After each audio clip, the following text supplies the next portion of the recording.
మన వారాహి సిల్వర్ జ్యువెలరీలో అద్భుతమైన ఆఫర్స్ పొందండి మరియు కారు గెలుచుకునే గొప్ప అవకాశం. అమెరికాతో రెండో దశ చర్చలు సందిగ్ధ నేపథ్యంలో పశ్చిమాసియాలో మళ్లీ యుద్ధ మేఘాలు కమ్ముకున్నాయి. రెండో దశ చర్చల్లో పాల్గొనేది లేదని ఇప్పటికే ఇరాన్ ప్రకటించింది. అమెరికా గొంతెమ్మ కోరికలు తీర్చలేమంటూ కూడా ఇరాన్ ప్రకటించింది.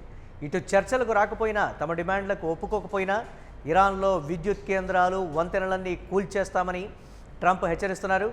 మరికొన్ని గంటల్లో మళ్లీ యుద్ధం మొదలయ్యే అవకాశం ఉందని, దాడులకు సిద్ధంగా ఉన్నామంటూ ఇరాన్ మీడియా తస్నీమ్ ప్రకటించింది. ఇకపై యుద్ధ పరిధిలోకి హర్ముజ్తో పాటు బాబ్ అల్ మందబ్, అర్కామో, యంబు, పుజేరా ప్రాంతాలు కూడా వస్తాయని ఇరాన్ చెప్తోంది. ఈసారి యుద్ధ తీవ్రత ఎక్కువగా ఉంటుందని కూడా ఇరాన్ హెచ్చరిస్తున్నటువంటి నేపథ్యం.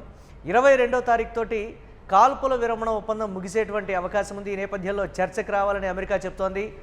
అమెరికా విధిస్తున్నటువంటి ఆంక్షలు సరైనవి కావు, ఎప్పుడూ కూడా మాట మీద నిలబడటం లేదు అమెరికా అనేటువంటి మాట కూడా ఇరాన్ చెప్తోంది. ఇరాన్ పెట్టేటువంటి ఆంక్షలన్నిటికీ మేము తలూపే ప్రసక్తి లేదు, చర్చలకు నో అంటోంది ఇరాన్. మీరు దాడులు చేస్తే మేము మరిన్ని దాడులు చేస్తామనేటువంటి మాట కూడా ఇరాన్ చెప్తోంది. ఈసారి మా దాడుల పరిధి విస్తరించాం అనేటువంటి ఒక మాట చెప్పడంతో ఒక్కసారిగా యావత్ ప్రపంచం ఉలిక్కిపడుతున్నటువంటి పరిస్థితి ఉంది.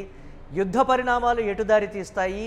ఇప్పటికే ఇంధన సంక్షోభంతో ప్రపంచ దేశాలన్నీ కూడా ఉక్కిరిబిక్కిరవుతున్నాయి ఆర్థికంగా కూడా.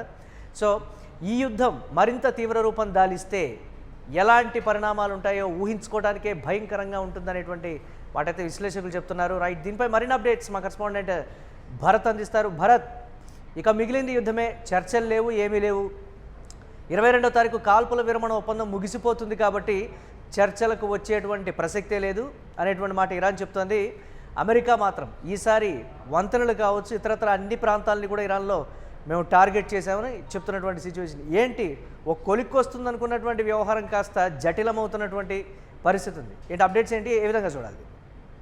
ఏదైతే పశ్చిమాసియాలో మరొకసారి యుద్ధ వాతావరణం, యుద్ధ మేఘాలు కమ్ముకుంటున్నట్టుగానే కనిపిస్తా ఉంది. రెండో దశ చర్చలకు సంబంధించినంత వరకు కూడా పాల్గొనేదే లేదంటూ కూడా ఇరాన్ తేల్చి చెప్పేసినటువంటి పరిస్థితి కనిపిస్తా ఉంది.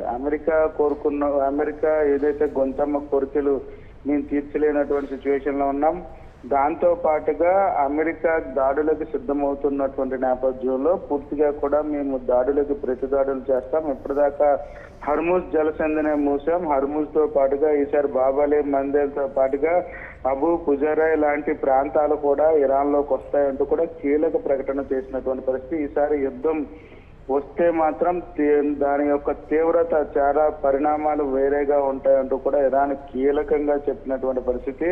దీనికి సంబంధించినంత వరకు అక్కడ మీడియాలో కూడా ప్రచారం దాడులకు సిద్ధంగా ఉండమంటూ కూడాను ఇరాన్కి సంబంధించిన మీడియాలో ఇప్పుడు ప్రచారం అవుతున్నటువంటి పరిస్థితి అయితే కనిపిస్తా ఉంది. మరొక వైపు అమెరికా రెండో దశ చర్చలకు సంబంధించినంత వరకు రాకపోతే ఖచ్చితంగా దానికి మూల్యం చెల్లించుకోవాల్సి ఉంటుంది.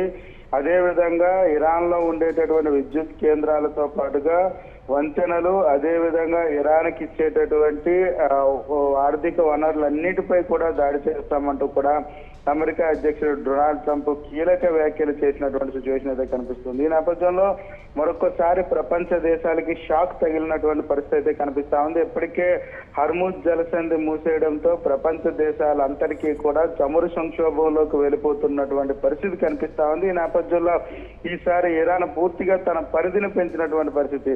కీలకంగా ఉండేటటువంటి హర్ముజ్ జలసంధితో పాటుగా మిగిలిన అన్ని మార్గాలను కూడా మూసేస్తున్నాం, పరిధిలోకి వస్తుందంటూ కూడా కీలక ప్రకటనలు చేయడంతో ఒక్కసారిగా ప్రపంచ దేశాలు ఉలిక్కి పడినటువంటి సిచ్యువేషన్ అయితే కనిపిస్తా ఉంది. మరికొన్ని గంటల్లోనే సీజ్ ఫైర్ ఏదైతే ఉందో ముగిసేటటువంటి పరిస్థితి ఉన్నటువంటి నేపథ్యం.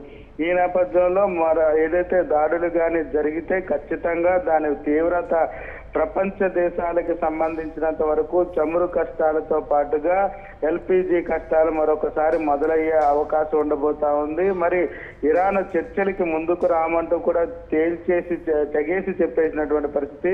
దానికి సంబంధించినంత వరకు కూడా మధ్యవర్తిత్వం వహించేటటువంటి పాకిస్తాన్ కానీ, పాకిస్తాన్ వెనకున్నటువంటి చైనా మరొకసారి మధ్యవర్తిత్వం వహించి వాళ్ళందరినీ ఇస్లామాబాద్ వేదికగా కూర్చోబెడుతుందా లేదా అనేది మరికొన్ని గంటల్లోనే తెలిపేటటువంటి పరిస్థితి. అయితే అమెరికా అధ్యక్షుడు డొనాల్డ్ ట్రంప్ అధికారంలోకి వచ్చిన దగ్గర నుంచి కూడా పూర్తిగా ఈ రోజు చేసిన వ్యాఖ్యలకి మరుసటి రోజు చేసిన వ్యాఖ్యలకి అసలు పొంతన లేకుండా ఉండేటటువంటి పరిస్థితి ఉంటుంది. ఒకసారి ఒక మాట పొంతన లేని సమాధానాలు, రెచ్చగొట్టేటటువంటి వ్యాఖ్యలతో పూర్తిగా ట్రంప్ దిగజారిపోయారంటూ కూడా ప్రపంచ దేశాలు మండిపడుతున్నటువంటి పరిస్థితి కనిపిస్తుంది. చమురు సంక్షోభానికి సంబంధించినంత వరకు పూర్తిగా చమురు సంక్షోభం గురయ్యేటటువంటి పరిస్థితి కనిపిస్తుంది. ఏదైతే ఇరాన్ హర్ముజ్ జలసంధిని పూర్తిగా తెరిచేస్తున్నామని చెప్పడంతో అమెరికా అధ్యక్షుడు డొనాల్డ్ ట్రంప్ చేసిన వ్యాఖ్యలతో మరొకసారి హర్ముజ్ జలసంధి మూసేయడం, బాబండేల్ అమెరికా ఇరాన్ రెండు చెప్తున్నటువంటి పరిస్థితి. భరత్, అమెరికా ఇరాన్ చెప్తున్నటువంటి ఒక రెండు మాటలు, యుద్ధ పరిధిని విస్తరించాం అని ఈ రెండు దేశాలు కూడా చెప్తున్నటువంటి పరిస్థితి. అమెరికా ఇరాన్లోని వంతెనలు కావచ్చు, చాలా ప్రాంతాలని మేము టార్గెట్ చేశాం అనేటువంటి మాట అమెరికా చెప్పడం, అలాగే ఇరాన్ కూడా ఎస్ మేము కూడా దాడుల పరిధిని ఏ విధంగా విస్తరించామో మీరే చూస్తారు అనేటువంటి మాట. ఇద్దరు కామెంట్స్ మధ్యలో గల్ఫ్ దేశాలు ఉక్కిరి బిక్కిరి అవుతున్నాయి అనేటువంటి మాట. రాబోయే రోజుల్లో ఇక మహాసంగ్రామం, భయంకరమైనటువంటి పరిస్థితులు ఉంటాయి తప్ప ఎక్కడ వెనక్కు తగ్గే సిచ్యువేషన్ లేదు అనేటువంటి మాట వినపడుతుంది. ఏంటి ఈ పరిణామాన్ని ఎలా చూడాలి మనం? ఖచ్చితంగా ఏదైతే అమెరికా ఇరాన్ మధ్య జరుగుతున్నటువంటి యుద్ధానికి సంబంధించినంత వరకు గల్ఫ్ కంట్రీస్ యొక్క భవిష్యత్తు పూర్తిగా అంధకారంలోకి వెళ్ళిపోయినటువంటి పరిస్థితి. ఒకవైపు ఆదాయ మార్గాలుగా ఉండేటటువంటి చమురు నిక్షేపాలకు సంబంధించినంత వరకు కదలలేనటువంటి సిచ్యువేషన్, షిప్పులేవి కూడా హర్ముజ్ జలసంధి గుండా రాకపోవడంతో పూర్తిగా తమ ఆర్థిక వ్యవస్థ మీద పడుతున్నటువంటి పరిస్థితి కనిపిస్తా ఉంది. దానితో పాటుగా ఏ దేశానికి మద్దతు ఇవ్వాలనేదే ప్రధాన చర్చగా మారినటువంటి పరిస్థితి. గల్ఫ్ కంట్రీస్ కి సంబంధించినంత వరకు కూడా ఇరాన్కి మద్దతు ఇస్తే అమెరికాతో ఇబ్బంది, అమెరికాకు మద్దతు ఇస్తే ఇరాన్ తో ఇబ్బంది పడేటటువంటి పరిస్థితి ఈ రోజు గల్ఫ్ కంట్రీస్ లో కనిపిస్తా ఉంది. మనం ప్రధానంగా ఏదైతే చర్చించి గల్ఫ్ కంట్రీస్ యొక్క భవిష్యత్ అయితే మాత్రం హర్ముజ్ జలసంధి మీద ఆధారపడి ఉండేటటువంటి నేపథ్యం. ఇరాన్ హర్ముజ్ జలసంధి మూసేయడంతో 7 వారాలకు పూర్తవుతున్నటువంటి నేపథ్యం. ఇప్పటికీ తెరవకపోవడం, వందలాది సంఖ్యలో అక్కడే ఏదైతే చమురుకు సంబంధించినంత వరకు అక్కడ ఉండేటటువంటి షిప్పులన్నీ కూడా అక్కడే నిలిచిపోయినటువంటి పరిస్థితి, ఎక్కడికక్కడ ఉండిపోయినటువంటి పరిస్థితి. కొన్ని దాటే ప్రయత్నం చేస్తున్నప్పటికీ కూడా అక్కడ ఉండేటటువంటి ఇరాన్కి సంబంధించిన మద్దతుదారులు పేల్చేస్తున్నటువంటి సిచ్యువేషన్లు కూడా కనిపించాయి. ఈ నేపథ్యంలో ఒక్క షిప్ కూడా హర్ముజ్ జలసంధి నుంచి బయటికి రాలేనటువంటి పరిస్థితి. దీంతో పాటుగా ప్రపంచ దేశాలకి పూర్తిగా ఏదైతే చమురుకు సంబంధించినంత వరకు 20% నుంచి 30% వాటా కలిగి ఉండేటటువంటి హర్ముజ్ జలసంధి కానీ, బాబాల్ మండేల్ లాంటి జలసంధులు ఏవైతే ఉన్నాయో వీటన్నిటిపై కూడా మూసేయడంతో ప్రభావం పడే అవకాశం ప్రపంచ దేశాలంతటా కూడా చమురు కష్టాలతో పాటుగా ఎల్పిజి కష్టాలు మొదలవుతాయి. ఒక్కసారిగా పెట్రోల్ డీజిల్ ధరలు పెరిగే అవకాశం ఉన్నటువంటి పరిస్థితి. పెట్రోల్ డీజిల్ ధరలు పెరిగితే పూర్తిగా సామాన్యుడి పరిస్థితి అంధకారంలోకి వెళ్ళిపోయేటటువంటి సిచ్యువేషన్. ఈ నేపథ్యంలోనే అమెరికాకి సంబంధించినంత వరకు కూడా అమెరికా ప్రజలు దీన్ని తీవ్రంగా వ్యతిరేకిస్తున్నటువంటి సిచ్యువేషన్ కనిపిస్తుంది. స్వార్థ ప్రయోజనాలు ఎంత వ్యతిరేకత వచ్చినప్పటికీ కూడా ఇరువురు వెనక్కు తగ్గకపోవడం, దీనికి సంబంధించి ఇరాన్ గురించి కూడా ఇప్పుడు చర్చకు వచ్చేటువంటి అంశం ఏంటి అని అంటే, అమెరికా మాట మీద నిలబట్టడం లేదు కాబట్టే మేము చర్చలకి నో అంటున్నాం, పెట్టేటువంటి కండిషన్స్ కావచ్చు, కోరేటువంటి గొంతెమ్మ కోరికలకి మేము తలూపేటువంటి పరిస్థితే లేదు, ఎంతవరకు అయితే అంతవరకు చూసుకుందాం అనేటువంటి ధోరణిలోనే ఉన్నాయన్నట్లుగా కూడా తెలుస్తుంది. Thanks for update Bharat. మొత్తం మీద అయితే మరోసారి ఉద్రిక్త వాతావరణం నెలకొనేటువంటి పరిస్థితి ఉంది.